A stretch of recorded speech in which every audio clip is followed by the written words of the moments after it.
Bonsoir à tous, bienvenue à ce flash d'information.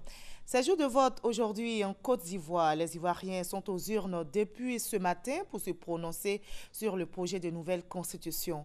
Le référendum a lieu sur l'ensemble du territoire. La fermeture des bureaux de vote a été fixée pour 18 heures. Nos reporters déployés sur le terrain reviendront sur le déroulement du scrutin dans les différentes localités dans l'édition de 20 heures. Mais avant, je rappelle que plus de 6 millions d'électeurs sont appelés à dire oui ou non à la nouvelle constitution. Et ce matin, le président de la République a accompli son devoir civique. Il a voté au lycée Sainte-Marie de Cocody. Viviane Aimé. Ce dimanche 30 octobre, jour tant attendu du vote référendaire, le président de la République, à l'image de tous ses concitoyens, devait se rendre aux urnes. Avant d'aller accomplir ce devoir citoyen, le président de la République a eu une nouvelle fois des mots à l'endroit de ses compatriotes. Voter, c'est un droit. Vous savez, dans beaucoup de pays, même en France, aux États-Unis, beaucoup de populations n'avaient pas le droit de vote il y a un demi-siècle. Bon, en Côte d'Ivoire, nous avons ce droit depuis l'indépendance. Et de 21 ans, nous sommes revenus à 18 ans, la baissé à 18 ans. C'est-à-dire que nous voulons que la jeunesse soit partie prenante dans ce processus. Donc j'invite tous les citoyens à aller voter aujourd'hui. C'est un jour historique, c'est un jour important. Il s'agit de bâtir les fondations de la Côte d'Ivoire moderne. Il était 11h02 quand son cortège est arrivé dans la cour du lycée Sainte-Marie.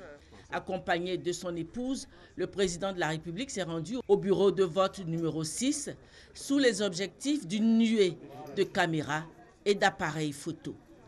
Après s'être soumis aux formalités d'usage, le président de la République a glissé son bulletin de vote, incontestablement le bulletin vert, dans l'urne. Devoir accompli, la presse n'a pu s'empêcher de lui demander ses impressions sur le déroulement en cours du scrutin référendaire. Je lance un appel pour les élections apaisées. La police fait son travail, mais avec dextérité, éviter la violence. Et c'est vraiment, on peut voter oui ou on peut voter non. Donc on n'a pas besoin d'aller casser, d'aller mettre des barricades. J'en appelle à la responsabilité et au bon sens. Vous savez, il y a près de 16 000 bureaux de vote. Quand il y a 3 ou 4 endroits où il y a des difficultés, on ne peut pas en faire un souci. Le président de la République a conclu en appelant une nouvelle fois les Ivoiriens à refuser l'indifférence ou le rejet, mais plutôt à se rendre aux urnes pour exprimer leur volonté. Le président du PDCI RDA a aussi voté ce matin dans la commune de Cocody. Henri Konan-Bédié a fait le déplacement au lycée Sainte-Marie pour accomplir son devoir civique. Comme lui, plusieurs personnalités se sont rendues aux urnes ce matin pour se prononcer en faveur ou non de la nouvelle constitution. Le premier ministre Daniel Kablan-Duncan a voté à Cocody. Le président de l'Assemblée nationale, Guillaume Soro, s'est rendu à Fek-Sédougou pour le référendum. Son vote a été suivi par notre reporter Kader Sogodogo de RTI Boaké. Jour d'élection à Kong. Dès 7 heures, le dispositif de vote est visible dans les bureaux, où quelques électeurs patientent déjà. 8h15, le ministre des Affaires présidentielles, accompagné d'une forte délégation, vient accomplir son devoir de citoyen. Passé l'étape du rang, c'est le vote, à l'issue duquel on se sent heureux. Non, je viens donc, comme je le conseillerais à tous les Ivoiriens, d'accomplir mon devoir civique, mon devoir de voter pour cette nouvelle constitution que le président de la République a souhaité pour la Côte d'Ivoire et que les Ivoiriens, donc, dans leur majorité, souhaitent pour la Côte d'Ivoire. Donc c'est un devoir civique. C'est un devoir donc national que je viens d'accomplir. 100 km après Kong, Fek-Sédougou. Au lycée professionnel, de nombreux électeurs sont là. Pour rien au monde, ils ne manqueront ce moment important pour la patrie. Actuellement, je suis même en deuil. J'ai perdu ma maman depuis le jeudi, mais j'ai pu au moins sensibiliser ceux qui venaient au niveau des lieux de funérailles malgré le deuil. Le président du conseil régional du Djologo, Lassine Ankone Cardozi, arrive à moto. Il est suivi quelques instants plus tard par le président de l'Assemblée nationale.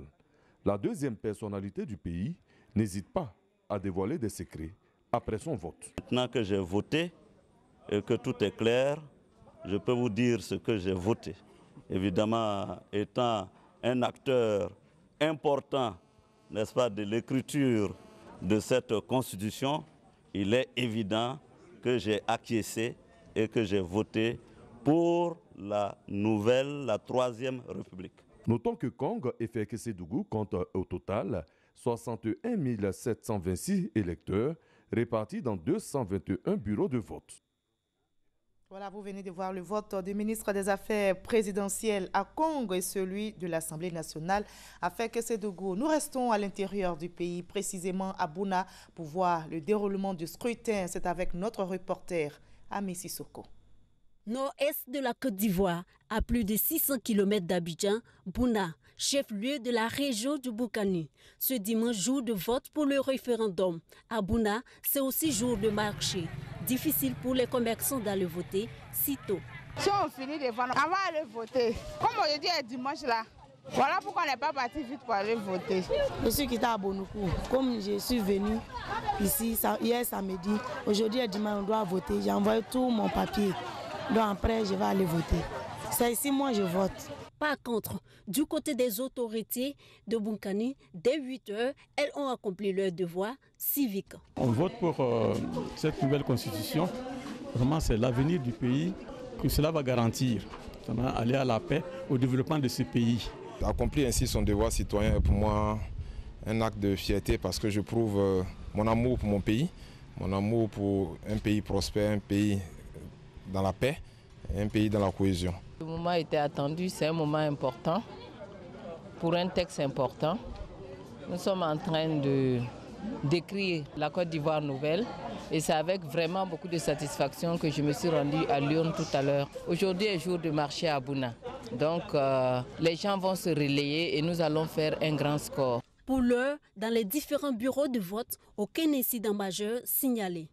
Ce sont les empreintes souvent qui ne passent pas, donc nous passons à l'étape suivante, nous validons et puis la machine passe à l'électeur suivant et puis nous avançons. Et ça se passe bien. Bon, il a commencé le matin, il n'y a pas eu de discussion, ça va.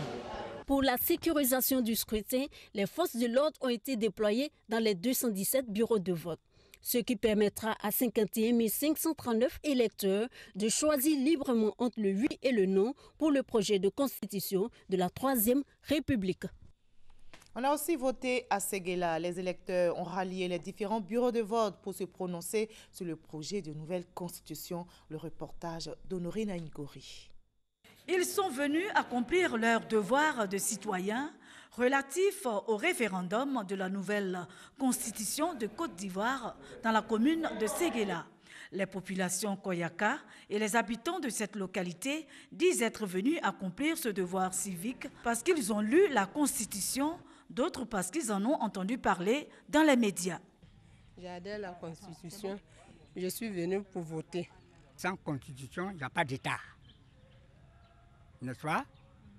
C'est la constitution qui régit la vie de la nation. C'est à cause de ça que nous sommes là. Fils de la région, député de Séguéla sous-préfecture et président du directoire du Rassemblement des Oufouettistes pour la démocratie et la paix, RHDP, Amadou Soumaoro a également accompli son devoir civique dans cette localité. Pour lui, ce référendum revêt une importance capitale.